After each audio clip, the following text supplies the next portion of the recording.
విజయవాడలో ఏ రకంగా విజయవాడనే కాదు, ఏలేరు కూడా అదే రకంగానే మిస్‌మేనేజ్‌మెంట్, మ్యాన్ మేడ్ ఫ్లడ్స్ ఏ రకంగా క్రియేట్ చేసి, ఏ రకంగా చంద్రబాబు నాయుడు అన్ని రకాలుగా ఫెయిల్ అయిపోయిన పరిస్థితి కనిపించిన నేపథ్యంలో దాన్ని డైవర్ట్ చేసేందుకు ఈ పెద్ద మనిషి చంద్రబాబు నాయుడు ప్రకాశం బ్యారేజ్‌లో బోట్లంట, ఆ బోట్లతో బ్యారేజీని ధ్వంసం చేయడానికి ప్రయత్నించారంటూ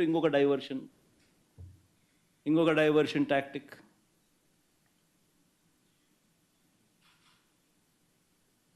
అసలు ఆ బోట్లన్నీ అక్కడ ఎందుకున్నాయి?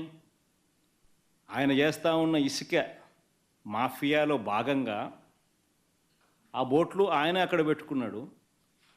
ఈ వర్ష ఈ ఈ ఈ ఈ వాటర్ ఫ్లోకు బోట్లు కొట్టుకొని వచ్చాయి.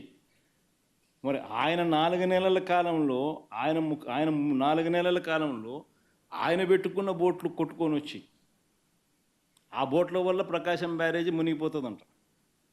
అది ఇంకొక డైవర్షను.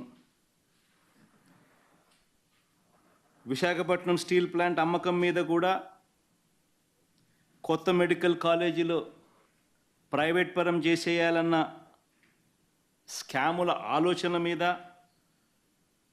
వాటి మీద కూడా ఆందోళన జరుగుతూ ఉంటే